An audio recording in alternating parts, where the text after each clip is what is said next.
नमस्कार, मैं आपके साथ एकता पुदारा और आप देख रहे हैं सिटी न्यूज मुंबई। इस वक्त हमारे साथ मौजूद है डॉक्टर नदीम कमाल, जिनके हाथों में है कमाल ही कमाल। बड़े बड़े हॉस्पिटल्स में जो पेशेंट्स को बोला जाता है लाखों रुपए सर्जरी के लिए बोला जाता है, वैसे पेशेंट्स और ऐसे पेशेंट्स भी आपको बता दें जो डॉक्टर बोल देते हैं कि इनका कोई इलाज नहीं है, फिर भी इन्होंने उनका इलाज किया है बिना सर्जरी के और सारे सक्सेसफुल हुए हैं। आइए उनसे बात करते हैं कि और क्या क्या खासियत है और किस तरीके के पेशेंट्स उनके पास आते हैं और वो कैसे कैसे उनका इलाज करके उनको वापस से वैसे ही नॉर्मल करते हैं। डॉक्टर साहब, आपके पास किस तरीके के पेशेंट्स आते हैं? हमारे पास मोस्टली जो है वो back pain, lower back pain, neck pain, knee pain, joint pain, paralysis, एक सेरेब्रल पाल्सी जो बच्चों में जन्म से ही क्या कहते हैं पैरालाइज होते हैं, उनकी वक्त पर उनकी कोई एक्टिविटी नहीं होती है, उसको सेरेब्रल पाल्सी बोला जाता है, मेंटली रिटार्डेड चाइल्ड बोला जाता है। तो इस तरह के पेशेंट आते हैं हमारे पास। ज़्यादा तादाद जो है वो इसी तरह के पेशेंट की है, जिसमें बैक पेन से रिलेटेड और जॉइंट पेन से रिलेटेड ज़्यादा पेशेंट हैं। जिन लोगों को पुराने जोड़ों के दर्द होते हैं उनके लिए आपकी क्या राय है? जिन लोगों को पुराने जोड़ों के दर्द हैं, उसका सबसे पहला तो उनका जो लाइफ स्टाइल है, जो डेली की रूटीन है, उनकी जो फूड हैबिट है, उस पर पहले गौर करना है। बाकी क्योंकि हमारे बॉडी में न्यूट्रिशन का भी बहुत बड़ा रोल है, डाइट का भी बहुत बड़ा रोल है और साथ में एक्सरसाइज का तो रोल है ही है। तो अगर सारी चीज़ों को लोग अपने सुधार लें और अपने बैड हैबिट से गुड हैबिट में कन्वर्ट हो जाएं, जो एक हेल्थ एक्सपर्ट के ज़रिए उनको जानकारी मिल सकती है कि हमको किस तरह से अपने न्यूट्रिशन कंटेंट का ध्यान रखना है, कौन कौन सी एक्सरसाइजेज मुझे करनी चाहिए। तो इस तरह से अगर वो अपने को कंटिन्यू करेंगे, अपने हेल्थ का ख़ास ख्याल रखेंगे, तो सारी चीज़ों में उनको राहत मिलेगी, आराम मिलेगा। इम्पॉर्टेंट है कि खुद से करने की आदत डालनी होगी। यह सबसे मोस्ट इम्पॉर्टेंट है कि आप कुछ भी करने से पहले आप जहाँ भी जाते हैं सारी चीज़ को समझिए और जो आपको गाइडलाइन दिया जाता है, जो आपको डेमोस्ट्रेट किया जाता है, जो आपको एजुकेट किया जाता है, उसको प्रॉपर वे में आप क्या कहते हैं अपनाइए, तो आप फिट रहेंगे, हेल्दी रहेंगे। तो आपका कहने का मतलब ये है कि एक्सरसाइज भी डेली रूटीन में हमें ऐड करके रखना चाहिए। भाई 24 आवर्स में तो 1 आवर तो आपके बॉडी के लिए होना चाहिए। तो इसी बॉडी को यूज़ करके आप सारी चीज़ें कर रहे हैं, तो बॉडी को भी तो फ्यूल देना होगा। हाँ, तो ये पहले मैंने कहा कि अब है कि उस चीज़ को समझ करके मुझे क्या करना चाहिए, किस तरह से करना चाहिए, तो वो आपको कोई हेल्थ एक्सपर्ट आपको उसकी क्या कहते हैं आपको गाइड करेंगे, बताएंगे कि किस तरह से करना है। बहुत से फिजियोथेरेपिस्ट मशीनरी का इस्तेमाल करते हैं। अभी की लेटेस्ट टेक्नोलॉजी और इलाज करने का लेटेस्ट तरीका क्या है? जहाँ तक उसमें मेनली जो है वो 2 सेक्शन पर ज़्यादा काम होता है, एक इलेक्ट्रोथेरेपी और एक होता है एक्सरसाइज थेरेपी। तो इलेक्ट्रोथेरेपी का रोल बस इतना ही है कि जो आपको पेन है वो पेन आपको वो रिड्यूस करके देगा, आपको दर्द में आराम हो जाएगा। और टेक्नोलॉजी तो रोज़ बरोज़ बढ़ती ही जा रही है इसमें। लेकिन जो ज़्यादा इम्पोर्टेंस जो मेरे करने का तरीका है, वो मेरा जो मैनुअल थेरेपी है, जो मैनुअल टेक्निक है, उस पर मैं ज़्यादा फोकस करता हूँ और साथ में पेशेंट को पूरी ट्रेनिंग देता हूँ, उनको एजुकेट करता हूँ, उनको बताता हूँ कि अब आप आपकी जो तकलीफ़ थी, आपने ट्रीटमेंट किया, आपको आराम मिल गया, अब आप खुद से कैसे करके आप उसको अच्छा रख सकते हो। अच्छा रखना जो है वो ये है, माने इलाज करके ठीक हो जाना और ठीक बने रहना, ये दोनों अलग अलग चीज़ें हैं।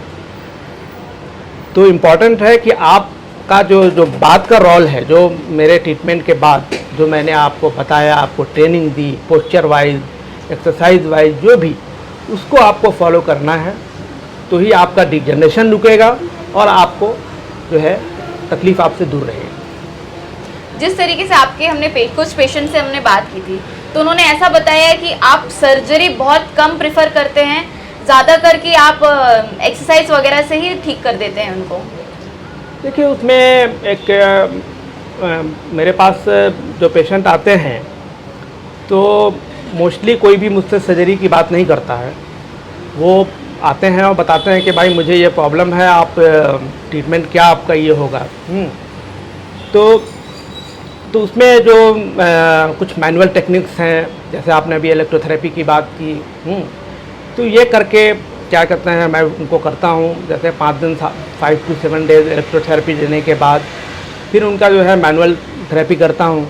मैनुअल थेरेपी करने के बाद उनको जो राहत मिल जाती है, तो फिर मैंने जैसे पहला बताया कि आपको उनको एजुकेट करता हूँ, उनको ट्रेनिंग देता हूँ और फिर कहता हूँ कि आप इसको कंटिन्यू करें, आप सही रहेंगे।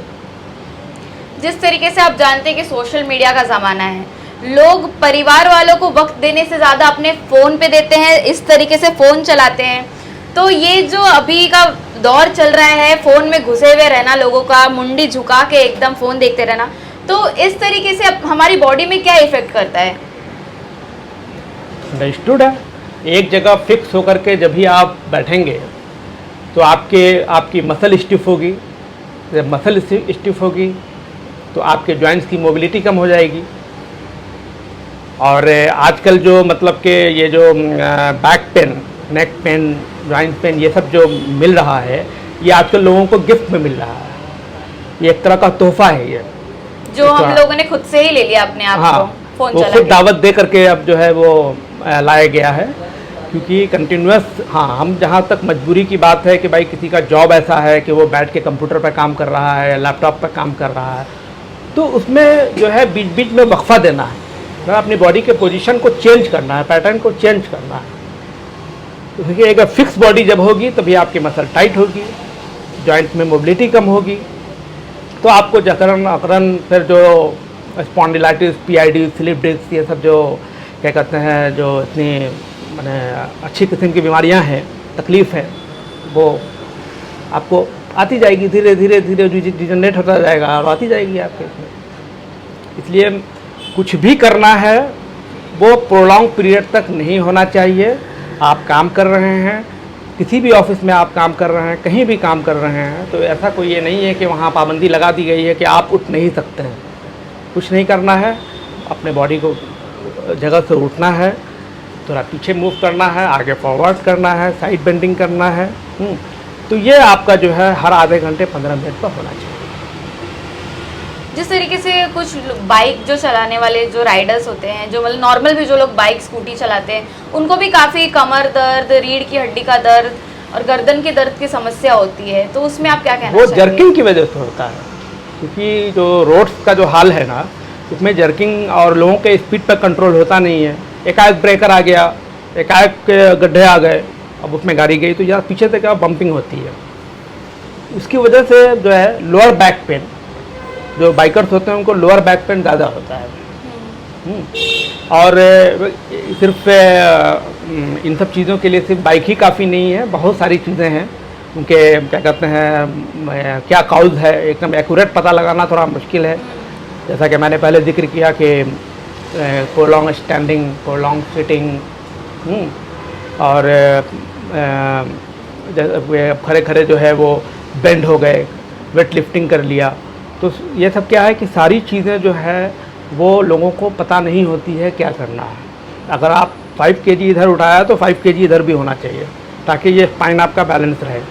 इधर आप उठाते हैं, स्पाइन एक तरफ झुक जाता है। तो इस तरह से मिला जुला के बहुत सारी प्रॉब्लम्स है और आजकल बहुत कॉमन हो गई है। जिस तरीके से सोशल मीडिया का ज़माना है, लोग ज़्यादातर टाइम फ़ोन पे देते हैं और एकदम 190 डिग्री झुका करके अपना सर मोबाइल पे देखते हैं, तो इससे जो प्रॉब्लम्स होती है, और मैं आपको ये पूछना चाहूँगी कि इसका क्या सही तरीका रहेगा, किस तरीके से अगर हम फ़ोन देखें तो हमारे नेक पे और हमारे रीढ़ की हड्डी पे असर कम पड़े? सबसे पहले जो इम्पोर्टेंट है, इसको बोलते हैं पोस्चर। पोस्चर बोलिए तो आपके बॉडी का जो शेप है बैठने का, वो बहुत इम्पोर्टेंट है और उसका बहुत बड़ा रोल है जो आपके स्पाइन को डैमेज होने से रोकेगा। सबसे पहले जब भी हम बैठते हैं तो किसी भी इंसान को आप देखिएगा तो वो बैठेगा इस तरह से, जो कि ये रॉन्ग पोस्चर है। और या नहीं तो फिर वो क्या करेगा कि जैसे मोबाइल लिया, मोबाइल लेकर के पूरा इस तरह से दिखाना है। तो ये क्या हो रहा है कि यहाँ से आपका गैप बढ़ता जा रहा है। जो डिस्क का जो रिडक्शन होता है उसका एक नॉर्मल गैप होता है, उससे अगर वो रिड्यूस कर गया तो ये आपका प्रॉब्लम स्पॉन्डिलाइटिस हो गया, पीआईडी हो गया।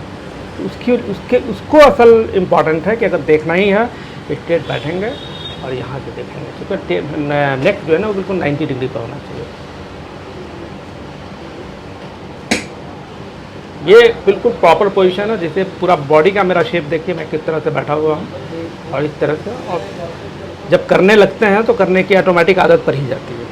तो जिस तरीके से आपने सुना, डॉक्टर साहब ने बताया कि आज की युवा पीढ़ी हो चाहे वो बुजुर्ग हो, जिस तरीके से वो फ़ोन चलाते हैं अपनी गर्दन को एकदम झुका के, उससे स्पॉन्डिलाइटिस की तकलीफ होती है और शिकायतें भी कई आती हैं इसकी।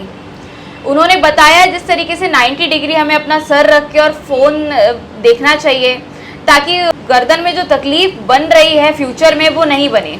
और उन्होंने ये भी बताया कि जो गाड़ी चलाते हैं, 4 व्हीलर हो या 2 व्हीलर हो, वो जर्किंग से बचे ताकि उनकी बॉडी में कुछ तकलीफें ना आए। और जैसे कि आपने देखा, जैसा डॉक्टर नदीम कमाल जैसा उनका नाम है वैसा ही उनका काम है। अगर आपको भी किसी चीज़ की तकलीफ हो तो अगर आप इनके पास इलाज करने आते हैं तो इनका ऐसा दावा है कि आप उनसे निराश होकर नहीं जाएं।